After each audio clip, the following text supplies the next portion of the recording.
E nós estamos desde terça-feira trazendo o nosso especial em homenagem a Ayrton Senna, que há 30 anos nos deixava nesta terra, neste plano, mas o seu legado nunca foi e certamente jamais será esquecido. Mostramos já a primeira e a segunda parte do documentário preparado pela Record para homenagear o tricampeão de Fórmula 1. Hoje nós vamos acompanhar o quarto episódio, mas antes temos algo para mostrar para você. Senna, desde cedo, estimulava as crianças a gostar do automobilismo e chegou a construir uma pista de kart dentro da fazenda dele em Tatuí, no interior de São Paulo. E tem uma foto muito emblemática, que é o carro que ele usou para fazer a primeira corrida naquela pista de kart. A gente tem a foto, eu vou pedir para o pessoal colocar na tela, enche a tela aqui, ó, que é este carro, esse cadete branco em que o Senna estava ali. Essa foto correu todo o mundo e foi com esse carro que ele deu inclusive uma volta de apresentação, que a gente tem esse vídeo aí, inclusive, dessa volta de apresentação que o Ayrton deu, puxando toda a galera que estava atrás, né, os caras que estavam atrás, para fazer a volta de apresentação. E como nada é por acaso nessa vida, tá vendo essa foto? Bom, essa foto, claro, foi lá no início dos anos 90, naquela ocasião, o sobrinho do Ayrton, o Bruno Senna, que também já correu na Fórmula 1, a gente está vendo imagens, inclusive agora, do momento que ele pilotava, ele dirigia, né, esse cadete, salvo engano é um GSI, mas eu já vou confirmar com um apaixonado aqui também pelo Senna, pela Fórmula 1, que ele está aqui ao meu lado, já você vai ver ele. Então nessa imagem você vê, ó, o Senna foi, até que ele foi devagarinho, para Ayrton Senna ele foi muito devagar, mas também estava puxando a criançada que estava atrás. Olha que surpresa bacana que a gente tem agora aqui, ó, do lado de fora da emissora. A gente está ao vivo aqui do lado de fora, o Adriano Monteiro está na câmera. Olha o que a gente tem aqui no nosso estacionamento. Não dá para dizer que é o carro do Ayrton, mas...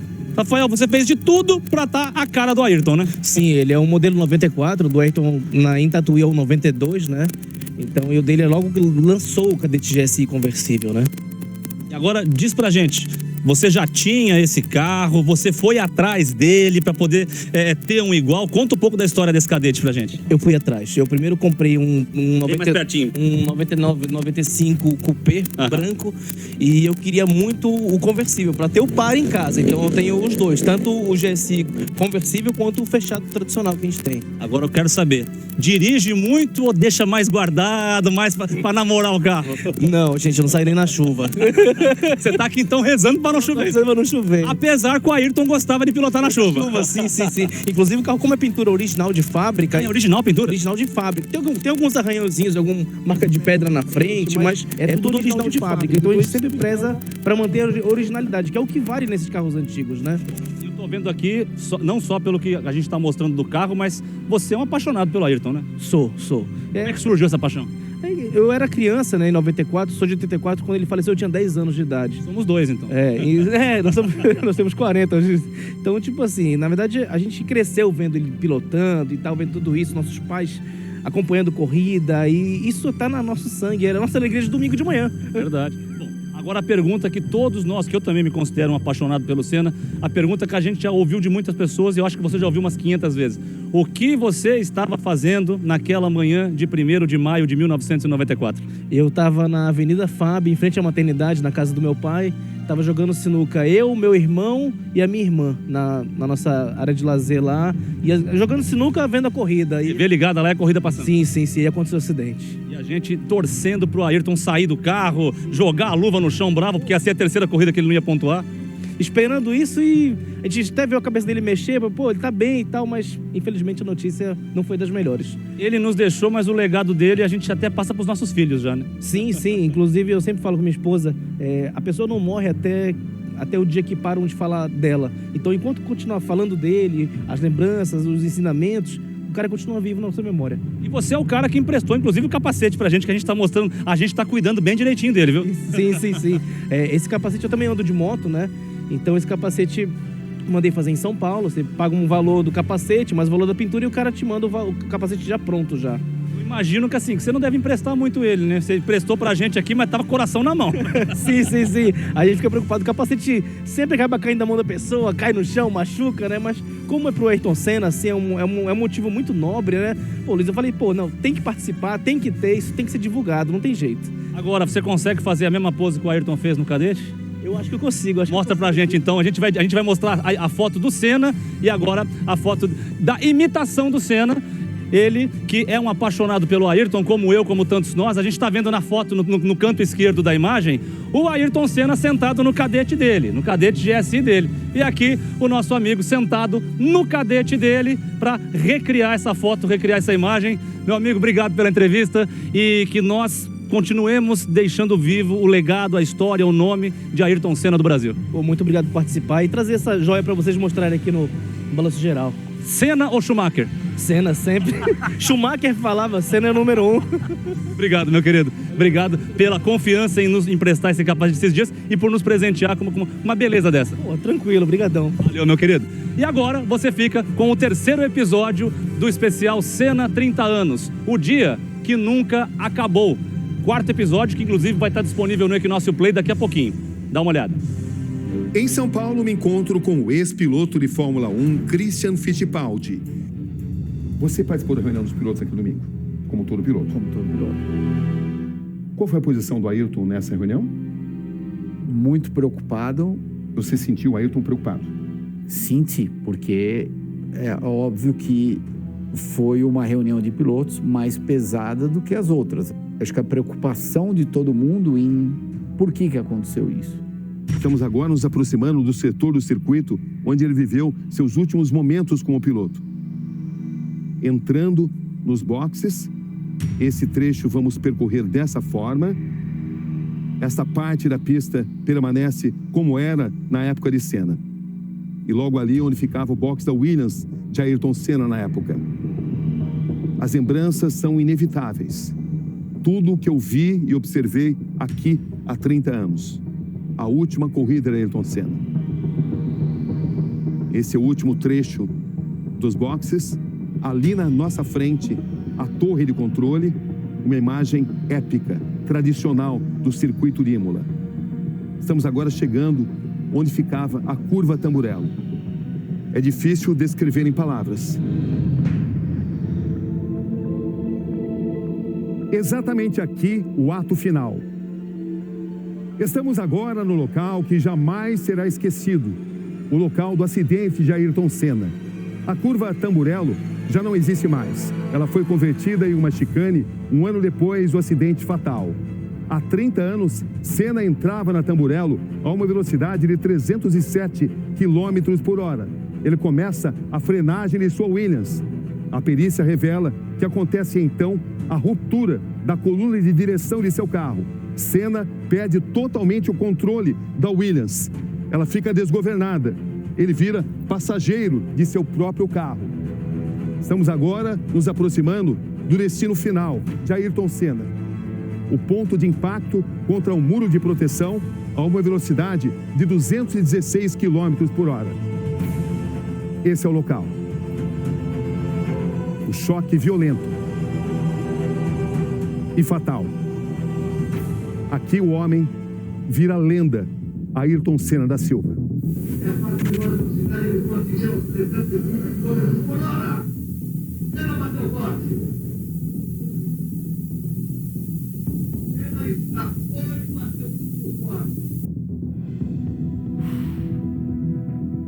É sempre muito difícil ver isso.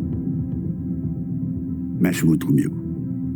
Mas eu juro a você, Cabrini, que eu tinha certeza de que ele ia sair do carro.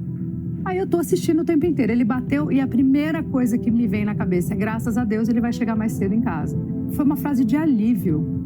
Acabou esse final de semana, sabe? Parecia que precisava acabar daquele jeito. E fui tomar banho normal. Senna fez um enorme esforço para se transferir para a Williams, que nos anos anteriores se destacava como a melhor equipe da Fórmula 1. Mas em 94, quando Senna finalmente entra para a Williams, recebe um carro ruim, o pior produzido pela equipe nesta época. Ele procura poupar a Williams. Mas nos dias anteriores ao Grande Prêmio de Imola, Senna já declarava sua insatisfação nessa entrevista comigo. Aparentemente, porque parece que houve um certo engano na questão aerodinâmica do carro. Você poderia falar um pouco sobre essa questão? Não dá para falar sobre essa questão. A única coisa é que o carro é crítico. Ele não tem o mesmo equilíbrio que tinha os dois Williams dos últimos 2 anos. Senna tinha reclamado da dificuldade para dirigir. O cockpit, onde se acomoda o piloto, estava muito apertado. A posição do volante pressionava as mãos do brasileiro contra as fibras de carbono, tornando as manobras ainda mais penosas. O Ayrton não estava confortável no carro. Não. Por quê? As pernas dele batiam na direção. E foi isso que determinou que uma modificação teria que ocorrer? Sim. Exames constatam que a Williams e Senna se desgovernou em virtude de uma ruptura da barra de direção, uma falha rara. Para tentar dar mais conforto ao piloto, a Williams decide fazer uma emenda para levantar a posição do volante. Substitui uma peça de 25 milímetros por uma de 18 milímetros. Cortaram a de diâmetro inferior em 7 milímetros e, em seguida, colocaram a outra extremidade na parte que restou do cano, soldando os 2 pedaços. O remendo leva à fadiga do material e à ruptura.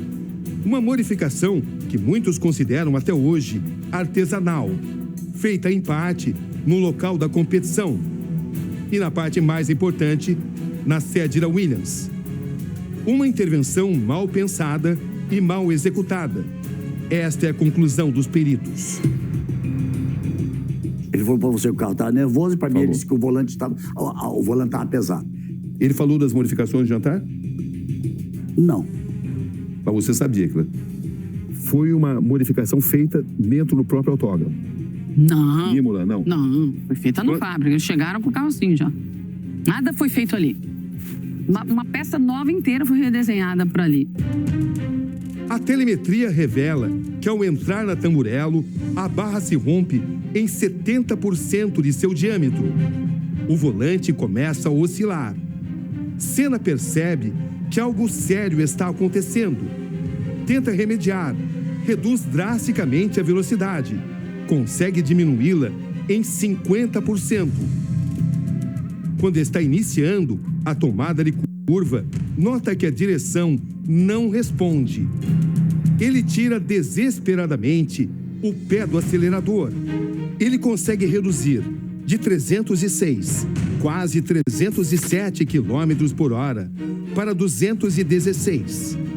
Nos instantes derradeiros, a direção quebra totalmente e Ayrton fica com o volante na mão.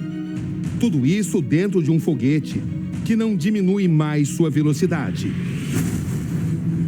Durante longos meses depois da morte de Ayrton Senna, acompanhei as investigações do acidente. O processo foi longo, envolveu muitas polêmicas e até hoje trouxe mais perguntas do que respostas. Só existiu uma maneira de eliminar todas as dúvidas: examinar o capacete de Ayrton Senna. Você vai ver agora as primeiras imagens exclusivas, inéditas e reveladoras do capacete do campeão. A imagem do capacete de Ayrton mostra marcas de impacto em várias partes, sempre do lado direito, na parte superior, acima da viseira, na própria viseira. O trauma cerebral que matou Ayrton foi provocado por um braço da suspensão que perfurou a viseira do capacete de Senna. Esta é a perfuração. Apenas 6 centímetros de comprimento e uma espessura mínima de 8 milímetros. No momento do impacto, o braço da suspensão se espatifa e sua ponta se transforma em uma espécie de lança. Uma lança que entra e sai, que penetra cerca de 2 centímetros na testa do piloto, logo acima do supercílio direito. São frações de segundo que decidem seu destino. Um acidente extremamente raro.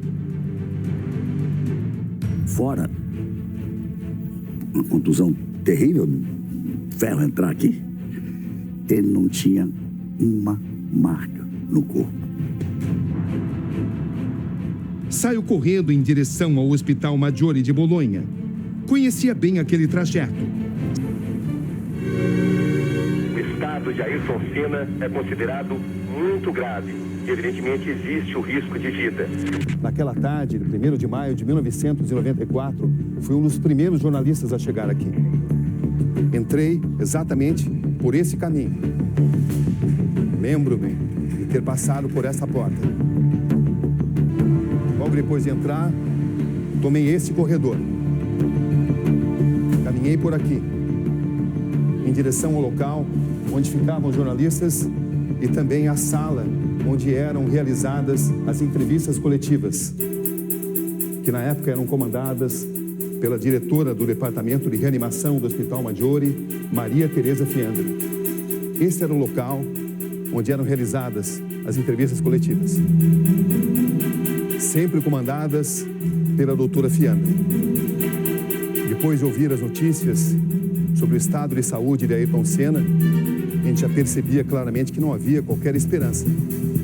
Foram pelo menos 4 boletins. Após acompanhar as entrevistas, eu fazia as transmissões ao vivo desse local. Eu dava as informações sobre o estado de saúde de Ayrton Senna. Uma situação muito difícil, encontrar as palavras para explicar o que o Brasil estava perdendo naquele dia.